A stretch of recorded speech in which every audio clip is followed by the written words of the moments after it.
नमस्कार दोस्तों, स्वागत है आपका हमारे YouTube चैनल हिंदी वाले में। तो दोस्तों, यूजीसी नेट से संबंधित हमारी जो यूनिट 7 है उसकी आज की जो हमारी कहानी है जिसके बारे में आज हम चर्चा करेंगे। आज की हमारी कहानी है आकाशदीप और ये आपकी जो कहानी है जयशंकर प्रसाद की ये कहानी है, इस बारे में आज चर्चा करेंगे। इससे पहले हम अपनी 14 कहानियां जो है कर चुके हैं। अगर आपने वो 14 कहानियों की वीडियोस नहीं देखे हैं तो आप प्लेलिस्ट में जाकर वो वीडियोस देख सकते हैं, क्योंकि उसमें उन सभी वीडियो में एग्जाम के पॉइंट ऑफ व्यू से सभी महत्वपूर्ण जो तथ्य हैं वो उन वीडियोस में रखे गए हैं। तो उन वीडियोस को आप जरूर देखें और चैनल पे पहली बार आए हैं तो चैनल को लाइक, शेयर एवं सब्सक्राइब जरूर करें तथा अपने दोस्तों के साथ इसे जरूर शेयर करें। तो चलिए आगे बढ़ते हैं। आज की हमारी कहानी है आकाशदीप, इसके बारे में चर्चा करते हैं। सबसे पहले हम जो है आकाशदीप कहानी है इसके आपके जो कहानीकार हैं उनके जीवन परिचय के बारे में बातचीत करते हैं। ये जो आपकी कहानी है आकाशदीप, ये आपके आकाशदीप जो कहानी संग्रह है 1929, इसमें ये कहानी आपकी संकलित है, ये आपने ध्यान रखना है। अब बात करते हैं इस कहानी के कहानीकार के बारे में, उनके जीवन परिचय के बारे में।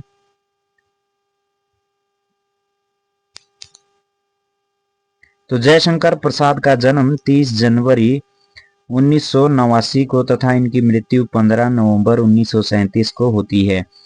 जयशंकर प्रसाद जी को मूर्धन्य और युग प्रवर्तक कवि कहा जाता है, आपने ये ध्यान रखना है। आधुनिक हिंदी साहित्य के प्रसिद्ध लेखक, उपन्यासकार, नाटककार एवं कहानीकार ये जो है आपके जयशंकर प्रसाद जी थे। छायावादी युग के प्रवर्तक जयशंकर प्रसाद का जन्म 30 जनवरी 1889 को उत्तर प्रदेश के वाराणसी काशी में सुंगनी साहू नामक प्रसिद्ध वैश्य परिवार में हुआ था। तो आपने ये ध्यान रखना है कि जो जयशंकर प्रसाद का जन्म है वो कब हुआ था, तो 30 जनवरी 1889 को इनका जन्म जो है काशी में हुआ था। प्रसाद जी के दादाजी का नाम शिव रतन साहू, पिताजी देवकी प्रसाद और बड़े भाई शंभू रतन थे।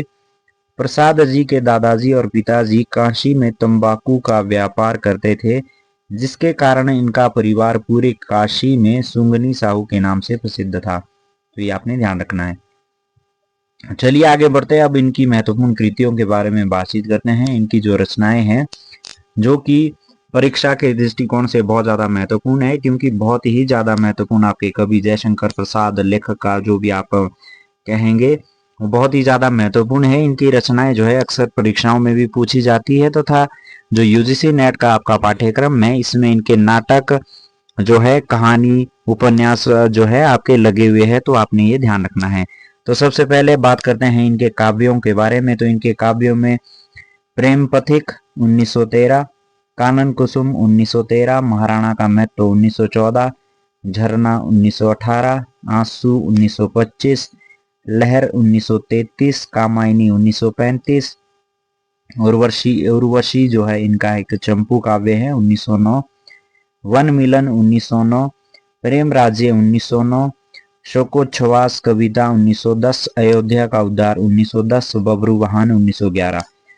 तो इनके पीछे जो आपने इनका प्रकाशन वर्ष यहाँ पे लिखा आपको दिख रहा है, आपने एक जगह इनके काव्यों को नोट करना है तथा दूसरी साइड को आप जो है इनके प्रकाशन वर्ष को साथ में जरूर रखें, ताकि आपको ध्यान रहे कि इनकी पहली रचना कौन सी है। क्योंकि इस प्रकार के प्रश्न परीक्षाओं में बनते हैं कि क्रम से लगाने को आपको जो प्रश्न आएंगे तो वो आप आसानी से हल कर पाएंगे। चलिए अब बात करते हैं इनके नाटकों के बारे में कि इनके नाटक कौन कौन से हैं।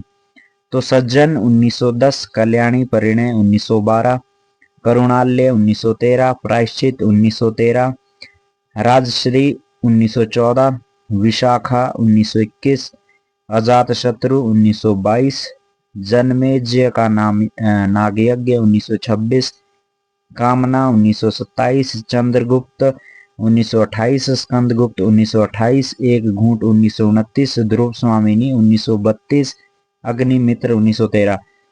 तो ये भी आपने क्रम से ध्यान रखना है। और इन नाटकों में से जो आपके 3 नाटक है, चंद्रगुप्त स्कंदगुप्त और ध्रुव स्वामिनी, ये तीनों नाटक जो है आपके यूजीसी नेट के पाठ्यक्रम में भी लगे हैं। तो आपने ध्यान रखना है कि इनके जो है कौन कौन से नाटक है। अब बात करते हैं इनके कहानी संग्रहों के बारे में कि इनके कौन कौन से कहानी संग्रह हैं। तो सबसे पहला है छाया 1914, प्रतिध्वनि 1926, आकाशदीप 1929, आंधी 1913, इंद्रजाल 1936। ये जो है इनके कहानी संग्रह है, ये आपने ध्यान रखना है, इन्हें भी आप क्रम से जो है अपने पास नोट डाउन कर लीजिए। अब बात करते हैं इनके उपन्यासों के बारे में। तो इनके उपन्यासों में कंकाल 1913, तितली 1913, इरावती जो है इनका अधूरा उपन्यास है। कंकाल, तितली, इरावती ये जो है इनके उपन्यास है, ये आपने ध्यान रखना है। निबंध है इनके सम्राट चंद्रगुप्त मौर्य जो है इनका निबंध है, तो ये भी आपने ध्यान रखना है। तो ये थी इनकी रचनाएं, कुल जो है आपके परीक्षा के दृष्टिकोण से महत्वपूर्ण है। इसके अलावा प्रसाद जी ने कुल 72 कहानियां जो है आपकी लिखी है, ये भी ध्यान रखना है। इनकी जो प्रथम कहानी है ग्राम 1912, ये सबसे पहले जो है आपकी हिंदू पत्रिका में प्रकाशित हुई थी, तो ये आपने ध्यान रखने हैं। इनकी प्रथम छायावादी रचना जो है खोलो द्वार 1914 के हिंदू पत्रिका में प्रकाशित हुई थी, तो ये भी आपने ध्यान रखना है। जयशंकर प्रसाद जी की कुल 5 कहानी संग्रह है जो अभी हमने बातचीत की। तो छाया 1912, प्रतिध्वनि 1926, आकाशदीप 1929, आंधी 1931, इंद्रजाल 1936 जो है ये आपके इनके कहानी संग्रह है, तो आपने ध्यान रखना है। तो अभी हमने बातचीत की इनके जो है आपके जयशंकर प्रसाद जी के काव्यों के बारे में, इनके नाटकों के बारे में, इनके कहानी संग्रह, उपन्यास। तो आपने ये ध्यान रखना है। उम्मीद करता हूँ कि आपने इन सभी को नोट डाउन कर लिया होगा। चलिए आगे बढ़ते हैं। अब कहानी जो आज की हमारी है आकाशदीप कहानी, इस कहानी के बारे में, इसके सारांश और इसके महत्वपूर्ण तथ्यों के बारे में बातचीत करते हैं। तो जो ये कहानी है आपकी आकाशदीप, ये प्रसाद जी के कहानी संग्रह आकाशदीप 1929 में संकलित है, ये आपने ध्यान रखना है। अब बात करते हैं कि इस कहानी में संकलित कहानियां कितनी है। तो इस जो इनका कहानी संग्रह है आकाशदीप, इसमें कुल 19 कहानियां हैं, और ये 19 कहानियां कौन कौन सी है ये भी बहुत ज्यादा महत्वपूर्ण है, आपको ध्यान रखना है परीक्षा के दृष्टिकोण से। तो इनकी जो इस कहानी संग्रह में संकलित कहानियां हैं, इसमें आकाशदीप, ममता, स्वर्ग के खंडहर में, सुनहला सांप, हिमालय का पथिक, प्रतिध्वनि, भिखारिन, कला, देवदासी, समुद्र संतरण, वैरागी, बंजारा, चूड़ीवाला, अपराधी, प्रणय चिन्ह, रूप की छाया, ज्योतिषमती, रमला, बिसाती। तो ये इनकी इस कहानी संग्रह में कुल 19 कहानियां हैं, तो ये आपने ध्यान रखना है। और बार बार जब आप पढ़ेंगे इनको तो तभी आपको ये ध्यान में रहेगी। तो आपने ध्यान रखना है कि जो आपका आकाशदीप कहानी संग्रह है इसमें कुल जो है 19 कहानियां हैं। और इस कहानी संग्रह में 3 आपकी कहानियां जो ऐतिहासिक है, आपकी जो ऐतिहासिक महत्व की कहानियां हैं, इसमें आकाशदीप, ममता और स्वर्ग के खंडहर में, ये जो 3 कहानियां हैं आपकी ऐतिहासिक महत्व की ये कहानियां हैं, ये आपने ध्यान रखना है। आगे बढ़ते हैं कि आकाशदीप एक रोमांटिक प्रणय प्रधान कहानी है। अगला बिंदु है कि जयशंकर प्रसाद जी आकाशदीप कहानी के माध्यम से कर्तव्य पथ पर हमेशा आगे बढ़ते रहने का संदेश देते हैं, ये आपने ध्यान रखना है। अपनी संस्कृति और परंपरा के लिए प्रेम का बलिदान देना कहानी के उद्देश्य को दर्शाता है। आदर्श प्रेम की स्थापना और प्रेम और कर्तव्य के द्वंद्व में कर्तव्य विजय को दिखाना इस कहानी का लक्ष्य है, ये आपने ध्यान रखना है। अब बात करते हैं कि कहानी की नायिका चंपा अकेले आकाशदीप जलाकर बुद्धगुप्त की तरह भटके लोगों को मार्गदर्शन कराती है। इस कहानी के माध्यम से जयशंकर प्रसाद जी ने प्रेम, सत्य, कर्तव्यनिष्ठ, ईमानदारी, सेवा और नैतिकता जैसे शाश्वत मूल्यों को स्थापित किया है, तो ये आपने ध्यान रखना है, जो इस कहानी का ये प्रतिपाद्य है। अब बात करते हैं कहानी के पात्रों के बारे में। कहानी के जो पात्र है, पात्र परिचय आपके समक्ष रखते हैं। सबसे पहला पात्र है बुद्धगुप्त। बुद्धगुप्त कौन है? ताम्रलिप्ति का एक क्षत्रिय है, महानाविक है, और परिस्थितिवश जो है ये जलदस्यु है। ये कहानी का नायक है बहादुर और वीर पुरुष है जो चंपा और खुद को मणिभद्र के चंगुल से आजाद करवाता है। कौन? बुधगुप्त। और नए द्वीप को चंपा द्वीप के नाम से चंपा द्वीप जो है नाम देता है जहां वे रहते हैं। तो कौन देता है? बुधगुप्त। क्या नाम देता है? चंपा द्वीप जो है जहां वे दोनों रहते हैं। और इस कहानी में बाली, जावा, सुमात्रा के वाणिज्य पर ये एकाधिकार स्थापित करता है। तो यहाँ से प्रश्न बन सकता है कि इस कहानी में कौन कौन से जो है आपके द्वीप का वर्णन है। तो बाली, जावा और सुमात्रा तीन जो द्वीप है इसका वर्णन जो है इस कहानी में है। चंपा इसे महानाविक संबोधित करती है और चंपा से विवाह कर ये भारत लौटने का इच्छुक है। कौन? आपका बुधगुप्त। तो यहाँ से जो प्रश्न बन सकते हैं ये भी आपने ध्यान रखना है कि जो नए द्वीप का नाम ये चंपा द्वीप देता है और इस कहानी में बाली, जावा और सुमात्रा के वाणिज्य का वर्णन किया गया है। अब बात करते हैं चंपा। चंपा कौन है? इस कहानी की नायिका है। जाह्नवी के तट पर चंपा नगरी की एक क्षत्रिय बालिका है। कहानी की नायिका है। पिता, इसके पिता जो है चंपा के पिता मणिभद्र के यहाँ प्रहरी थे और बुधगुप्त को ये पिता की हत्या का कारण मानती है और ये जलदस्यु की कैदी थी और बुधगुप्त जो है इसे छुड़ाता है। ये बुधगुप्त की प्रेमिका है और प्रेम और जो है घृणा का अंतर्द्वंद जो है इस पात्र के मन में है। कौन? चंपा। तो ये आपने ध्यान रखना है कि जो चंपा है ये जाह्नवी के तट पर चंपा नगरी की एक क्षत्रिय बालिका है। इसके पिता जो है मणिभद्र के यहाँ प्रहरी थे और ये जो बुधगुप्त है जो इसका प्रेमी है इसे अपने पिता की हत्या का कारण मानती है। अगले पात्र के बारे में बातचीत करते हैं। मणिभद्र। मणिभद्र कौन है? पोताध्यक्ष है, कहानी का खलनायक है जिसने चंपा और बुधगुप्त को बंदी बनाकर रखा था। तो ये भी आपने ध्यान रखना है कि जो आपका मणिभद्र है इसने आपके बुधगुप्त और चंपा को बंदी बनाकर रखा था। अगली पात्र है जया। जया कौन है? आपकी चंपा की सेविका है और ये जो है आपके चंपा द्वीप की जो ये स्थायी निवासी है आपकी जया और जंगल में निवास करने वाली युवती कौन है? जया। तो ये थे इस कहानी के पात्र जिनका परिचय आपके समक्ष रखना बहुत ज्यादा जरूरी था क्योंकि परीक्षा में यहाँ से आपके प्रश्न बनते हैं। अब बात करते हैं कि इसमें एक जो ताम्रलिप्ति नामक शब्द आया है तो ये ताम्रलिप्ति है क्या? तो ये जो ताम्रलिप्ति है कि बंगाल की खाड़ी में स्थित एक प्राचीन नगर था ताम्रलिप्ति। विद्वानों का मत है कि वर्तमान ताम्लुक की प्राचीन ताम्रलिप्ति था। कौन? वर्तमान जो ताम्लुक जगह है ये ही प्राचीन ताम्रलिप्ति था। भारतवर्ष में कलिंग, ताम्रलिप्ति आदि प्राचीन बंदरगाहों से भारतवासियों के जहाज बराबर सिंहल, सुमात्रा, जावा आदि द्वीपों की ओर जाते थे। तो आपने ध्यान रखना है कि ताम्रलिप्ति क्या था? बंगाल की खाड़ी में स्थित एक प्राचीन नगर था। अब आगे बढ़ते हैं कि आकाशदीप कहानी के दो भाग हैं। पहले भाग में क्या है? पहले भाग में समुद्र में पोत पर और दूसरा जो इसका भाग है वो 5 वर्ष बाद चंपा द्वीप पर घटित होता है। तो ये आपने ध्यान रखना है कि जो पहला भाग है क्या है कि समुद्र में जब पोत जाती है तो ये पहला भाग है, लेकिन जो इसका दूसरा भाग है वो कितने वर्षों बाद शुरू होता है? तो 5 वर्ष बाद जो इसका दूसरा भाग है वो घटित होता है।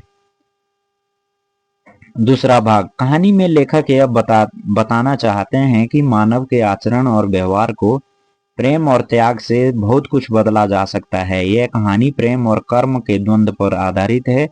अंत में कर्तव्य भावना का समर्थन करती है। नायिका चंपा कर्तव्य के आगे अपने प्रेम का बलिदान कर देती है। नारी के त्याग और कल्याण की भावना इस कहानी में मुखरित होती है। आकाशदीप कहानी की शुरुआत दो बंदी चंपा और बुधगुप्त को बंधन से आजाद करवाने से शुरू होती है। तो इस कहानी में जो आपका प्रतिपाद्य है, कहानी में जो क्या दिया गया है ये आपके समक्ष मैंने रखने का प्रयास किया है। अब बात करते हैं आकाशदीप कहानी के महत्वपूर्ण तथ्यों के बारे में कि इसमें महत्वपूर्ण क्या है। किस कहानी में कर्तव्य के सामने प्रेम का बलिदान दिखाया गया है। यह आदर्श पूर्ण और प्रेम का उद्घाटन करती हुई ये कहानी है। हृदय परिवर्तन का चित्रण जो है इस कहानी में किया गया है। सेवा भाव, प्रेम, साहस, त्याग आदि से ये परिपूर्ण आपकी जो है कहानी है। एक निडर साहसी अपने कर्तव्यों से अडिग जो है लड़की की ये कहानी है आपकी आकाशदीप। इसमें असफल प्रेम का जो है चित्रण किया गया है। मानव प्रेम, देश प्रेम के आदर्शों का चित्रण जो है इस कहानी में किया है। तो ये आपने ध्यान रखना है कि इस कहानी में क्या कहा गया है। और इसके अलावा एक महत्वपूर्ण कथन ये है कि बंदी क्या है सोने दो पंक्ति से कहानी की शुरुआत होती है। तो ये आपने ध्यान रखना है कि इस कहानी की शुरुआत कैसे होती है। तो इसमें एक जो ये कहानी शुरू होती है कि बंदी क्या है, फिर जवाब मिलता है सोने दो। इस पंक्ति से इस कहानी की जो है शुरुआत होती है। अब बात करते हैं आकाशदीप कहानी के प्रमुख कथनों के बारे में। तो इसमें चंपा कहती है कि क्या स्त्री होना कोई पाप है। बुद्धगुप्त का कथन है कि मैं भी ताम्रलिप्ति का एक क्षत्रिय हूँ। अगला कथन बुद्धगुप्त का है कि जब इसका कोई नाम नहीं तो हम लोग इसे चंपादीप कहेंगे। तो जो ये चंपादीप नाम है कि किसने दिया था, आपके बुद्धगुप्त ने दिया था। अगला कथन भी बुद्धगुप्त का है कि तुम मेरी प्राणदात्री हो, मेरी सर्वस्व हो। अगला कथन है चंपा का, तुमने दस्यु वृत्ति छोड़ दी परंतु हृदय वैसा ही अकरुण, सतृष्ण और ज्वलनशील है। ये किसका कथन है, चंपा का है। चंपा की माँ, भगवान मेरे पथ भ्रष्ट नाविक को अंधकार में ठीक पथ पर चलाना। ये किसका कथन है, ये आपकी चंपा की माँ का कथन है। चंपा के पिता, ये चंपा के पिता का कथन है कि साध्वी तेरी प्रार्थना से भगवान ने संकटों में मेरी रक्षा की है। ये कौन कहता है, ये जो चंपा का पिता है चंपा की माँ से कहता है कि साध्वी तेरी प्रार्थना से भगवान ने संकटों में मेरी रक्षा की है।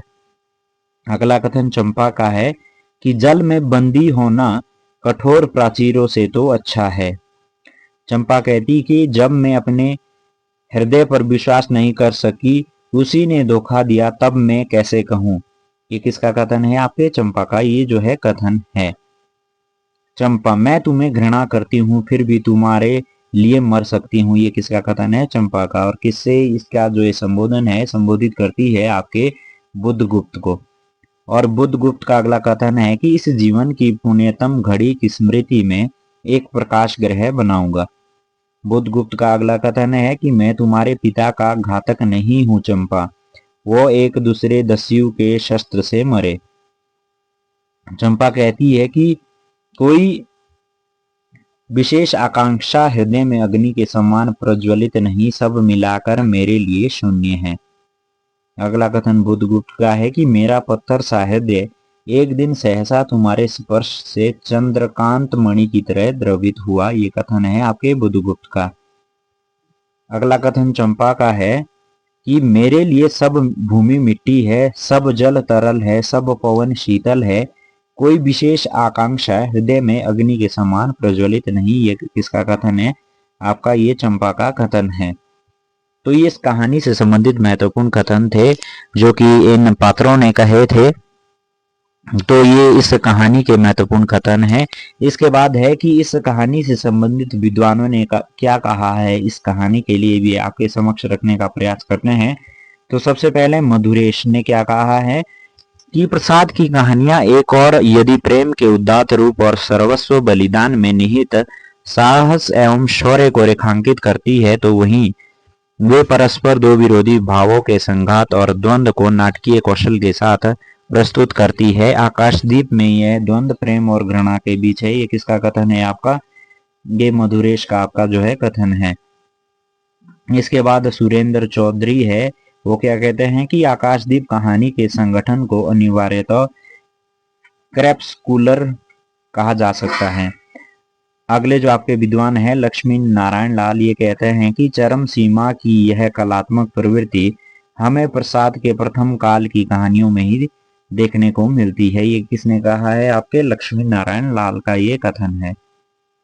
अगला कथन है राजेंद्र यादव का। राजेंद्र यादव क्या कहते हैं इस कहानी के बारे में कि उनकी आकाशदीप, पुरस्कार, व्रतभंग, देवरथ इत्यादि कहानियां प्राय व्यक्तिगत भावना और स्थापित नैतिकता का द्वंद्व सामने रखती है। वहां विकल्प भावना और कर्तव्य का है। कभी यह कर्तव्य राष्ट्र प्रेम, कभी मर्यादा पाठ और कभी पारिवारिक शत्रुता के निर्वाह का है। तो ये आपके महत्वपूर्ण जो आपके विद्वान हैं उन्होंने इस कहानी के बारे में क्या कहा है, ये आपके समक्ष मैंने रखने का प्रयास किया। तो ये आपने ध्यान रखना है कि इस कहानी के बारे में विद्वानों ने क्या कहा है। इसके अलावा आज इस वीडियो में हमने महत्वपूर्ण जो कहानी के कथन है उसके बारे में बातचीत की, महत्वपूर्ण तथ्यों के बारे में बातचीत की, इस कहानी के पात्रों के बारे में बातचीत की, कहानी के प्रतिपाद्य के बारे में हमने बातचीत की तथा जयशंकर प्रसाद की रचनाओं के बारे में हमने इस कहानी में बात की। तो चलिए आज की वीडियो के लिए बस इतना ही। अगर आपको ये वीडियो यूजफुल लगी है, परीक्षा के दृष्टिकोण से महत्वपूर्ण लगी है, तो हमारे चैनल को लाइक, शेयर एवं सब्सक्राइब जरूर करें तथा वीडियो को जरूर शेयर करें। अगर चैनल